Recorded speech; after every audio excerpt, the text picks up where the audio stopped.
ಗರಿಗರಿಯಾಗಿ ಟೇಸ್ಟಿಯಾಗಿ ವಡೆಯನ್ನು ಯಾವ ರೀತಿ ಮಾಡೋದು ತೋರಿಸ್ತಿದ್ದೀನಿ.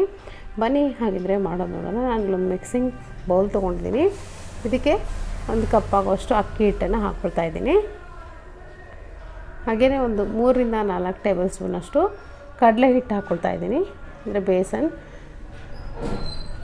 ಜೊತೆಗೆ ಒಂದು ಅರ್ಧ ಕಪ್ ಆಗೋಷ್ಟು ಮೈದಾ ಹಿಟ್ಟನ್ನು ಕೂಡ ಇದಕ್ಕೆ ಸೇರಿಸ್ಕೊಳ್ತಾ ಇದ್ದೀನಿ. ಸೊ ಇದಕ್ಕೆ 1 ಟೀ ಸ್ಪೂನಷ್ಟು ಜೀರಿಗೆ ಹಾಕ್ಕೊಳ್ತಿದ್ದೀನಿ. ಹಾಗೆ ರುಚಿಗೆ ಎಷ್ಟು ಬೇಕಷ್ಟು ನೋಡಿಕೊಂಡು ಉಪ್ಪನ್ನು ಸೇರಿಸ್ಕೊಳ್ಳಿ. 1 ಟೀ ಸ್ಪೂನಷ್ಟು ಉದ್ದಿನಬೇಳೆ, ಹಾಗೆ 1 ಟೀ ಸ್ಪೂನಷ್ಟು ಕಡಲೆಬೇಳೆ, ಹಾಗೆ ಚಿಲ್ಲಿ ಫ್ಲೇಕ್ಸ್ ಒಂದು ಅರ್ಧ ಟೀ ಸ್ಪೂನಷ್ಟು ಹಾಕ್ಕೊಂಡಿದ್ದೀನಿ. ಹಸಿರು ಮೆಣಸಿನ್ಕಾಯಿನ ಸಣ್ಣದಾಗಿ ಕಟ್ ಮಾಡಿಕೊಂಡು ಒಂದನ್ನು ಹಾಕ್ಕೊಂಡಿದ್ದೀನಿ. ಈರುಳ್ಳಿ ಕೂಡ ಒಂದು ಮೀಡಿಯಮ್ ಸೈಜ್ ಸಣ್ಣದಾಗಿ ಕಟ್ ಮಾಡ್ಕೊಂಡು ಹಾಕ್ಕೊಳ್ಳಿ. ಹಾಗೆ ಕರಿಬೇವಿನ ಸೊಪ್ಪು ಕೂಡ ಅಷ್ಟೇ ಸಣ್ಣದಾಗಿ ಕಟ್ ಮಾಡಿಕೊಂಡು ಹಾಕ್ಕೊಳ್ತಿದ್ದೀನಿ. ಕೊತ್ತಂಬರಿ ಸೊಪ್ಪು ಸ್ವಲ್ಪ ಹಾಕ್ಕೊಂಡು ಚೆನ್ನಾಗಿ ಮಿಕ್ಸ್ ಮಾಡ್ಕೊಳ್ಳಿ ಹಿಟ್ಟನ್ನು. ಸೊ ಹಿಟ್ಟಿನ ಜೊತೆಗೆ ಎಲ್ಲ ಹಾಕಿದಂಥ ಪದಾರ್ಥಗಳು ಬೇರೆಯವರೆಗೂ ಮಿಕ್ಸ್ ಮಾಡ್ಕೊಂಡು ಆದಮೇಲೆ ಇದಕ್ಕೆ ಒಂದು 2 ರಿಂದ 3 ಸ್ಪೂನಷ್ಟು ಎಣ್ಣೆಯನ್ನು ಹಾಕ್ಕೊಳ್ತಾ ಇದ್ದೀನಿ ನಾನಿಲ್ಲಿ.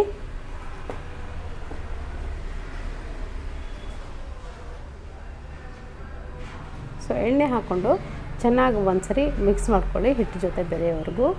ನಿಮಗೆ ಪೂರ್ತಿ ಕ್ರಿಸ್ಪಿಯಾಗಿ ವಡೆ ಬೇಕಂದರೆ ಸ್ವಲ್ಪ ಎಣ್ಣೆನ ಕಾಯಿಸಿ ಹಾಕ್ಕೊಳ್ಳಿ. ಈ ಥರ ಮಿಕ್ಸ್ ಮಾಡಿಕೊಂಡು ಈ ಥರ ಕೈಯಿಂದ ಒಂದು ಮುಷ್ಟಿ ಮಾಡಿ ನೋಡಿ. ಅದು ಗಟ್ಟಿಯಾಗಿ ಉಂಡೆ ಥರ ಆದರೆ ರೈಟ್ ಕನ್ಸಿಸ್ಟೆನ್ಸಿ ಅಂತ. ಸ್ವಲ್ಪನೇ ನೀರು ಹಾಕ್ಕೊಂಡು ಚಪಾತಿ ಹಿಟ್ಟಿಗಿಂತಲೂ ಸ್ವಲ್ಪ ಗಟ್ಟಿಯಾಗಿ ಕಲಿಸ್ಕೊಳ್ಳಿ ಹಿಟ್ಟನ್ನು.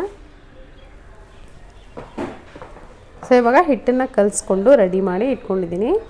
ನೀವು ಇದನ್ನು ಯಾವುದೇ ರೀತಿ ನೆನೆಸೋಕ್ಕೆ ಇಡೋ ಅಗತ್ಯ ಇಲ್ಲ, ತಕ್ಷಣವೇ ದಿಢೀರಾಗಿ ಮಾಡ್ಕೊಂಡು ಬಿಡ್ಬೋದು. ನಿಮಗೆ ಕ್ರಿಸ್ಪಿ ಇನ್ನೂ ಜಾಸ್ತಿ ಬೇಕಂದರೆ ಹಿಟ್ಟು ಹಾಕುವಾಗ ಹಿಟ್ಟು ಜೊತೆಗೆ ಸ್ವಲ್ಪ ಸೋಡಾ ಪೌಡ್ರನ್ನೂ ಹಾಕ್ಕೊಳ್ಬೋದು. ಅಡುಗೆ ಸೋಡಾ ಒಂದು ಅರ್ಧ ಟೀ ಸ್ಪೂನಷ್ಟು ಅಡುಗೆ ಸೋಡಾ ಹಾಕಿದ್ರೆ ತುಂಬ ಚೆನ್ನಾಗಿ ಬರುತ್ತೆ ಗರಿಗರಿಯಾಗಿ. ಸೊ ಇವಾಗ ಈ ಥರ ಮದ್ದೂರು ವಡೆ ಶೇಪ್ನಲ್ಲಿ ನಾನಿಲ್ಲಿ ಮಾಡ್ಕೊಳ್ತಾ ಇದ್ದೀನಿ. ನೀವು ಬೇಕಿದ್ರೆ ಇನ್ನೂ ತೆಳುವಾಗಿ ಮಾಡ್ಕೊಳ್ಬೋದು. ಇದೇ ಥರ ನಾನು ಎಲ್ಲವನ್ನು ಮಾಡಿ ರೆಡಿ ಮಾಡಿ ಇಟ್ಕೊಳ್ತಿದ್ದೀನಿ. ಇವಾಗ ಪಕ್ಕದಲ್ಲಿ ಎಣ್ಣೆ ಕೂಡ ಕಾಯಕ್ಕಿಟ್ಟಿದ್ದೀನಿ. ಒಂದೊಂದಾಗಿ ಹಾಕ್ಕೊಂಡು ಫ್ರೈ ಮಾಡ್ಕೊಳ್ಳೋಣ. ಮೀಡಿಯಮ್ ಉರಿನ ಇಟ್ಕೊಂಡು ಸ್ವಲ್ಪ ಜಾಸ್ತಿ ಹೊತ್ತು ಫ್ರೈ ಮಾಡ್ಕೊಳ್ಳಿ. ಮೈದಾ ಹಿಟ್ಟು ಹಾಕಿರೋದ್ರಿಂದ ಚೆನ್ನಾಗಿ ಫ್ರೈ ಆಗಬೇಕು. ಸ್ವಲ್ಪ ಹೊತ್ತು ಇದನ್ನು ಫ್ರೈ ಮಾಡಾದ್ಮೇಲೆ ಪೂರ್ತಿಯಾಗಿ ಗೋಲ್ಡನ್ ಬ್ರೌನ್ ಆಗುತ್ತೆ. ಸೊ ಕ್ರಿಸ್ಪಿ ಅಂತ ಅನಿಸುತ್ತೆ ನಿಮಗೆ ಪೂರ್ತಿಯಾಗಿ ಫ್ರೈ ಆಗಿದೆ ಅಂತ. ಪೂರ್ತಿ ಗೋಲ್ಡನ್ ಬ್ರೌನ್ ಆದಮೇಲೆ ನಾನಿಲ್ಲಿ ಇದನ್ನು ತೆಗಿತೀನಿ.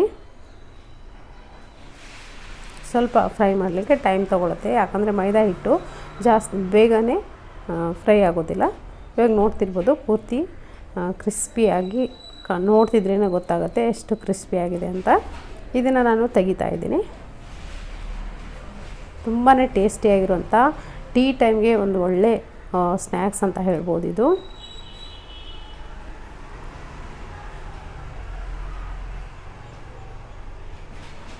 ಸೊ ನೋಡ್ತಿರ್ಬೋದು ಇಲ್ಲಿ ಎಷ್ಟು ಗರಿಗರಿಯಾಗಿ ಬಂದಿದೆ ಅಂತ. ಟೇಸ್ಟ್ ಕೂಡ ಅಷ್ಟೇ ಚೆನ್ನಾಗಿರುತ್ತೆ. ಖಂಡಿತವಾಗ್ಲೂ ಇದನ್ನು ನೀವು ಆದಮೇಲೆ ಮನೆಯಲ್ಲಿ ಮಾಡಿ ನೋಡಿ ಅಭಿಪ್ರಾಯ ತಿಳಿಸಿ. ನಾನಿದು ಒಂದು ಸರ್ವಿಂಗ್ ಪ್ಲೇಟ್ಗೆ ಇದನ್ನು ಸರ್ವ್ ಮಾಡ್ಕೊಳ್ತಾ ಇದ್ದೀನಿ. ಈವ್ನಿಂಗ್ ಟೀ ಟೈಮ್ನಲ್ಲಿ ಇದನ್ನು ಖಂಡಿತವಾಗ್ಲೂ ಇದನ್ನು ಮಾಡ್ಕೊಂಡು ನೋಡಿ. ಸೊ ಇವತ್ತಿನ ಈ ರೆಸಿಪಿ ನಿಮಗೆ ಖಂಡಿತ ಇಷ್ಟ ಆಗಿದೆ ಅಂದ್ಕೊಳ್ತೀನಿ. ಇಷ್ಟ ಆಗಿದರೆ ಒಂದು ಲೈಕ್ ಒತ್ತೋದನ್ನು ಮರಿಬೇಡಿ. ಹಾಗೆ ಶೇರ್ ಕಮೆಂಟ್ಸ್ ಮಾಡೋದನ್ನು ಮರಿಬೇಡಿ. Thank you.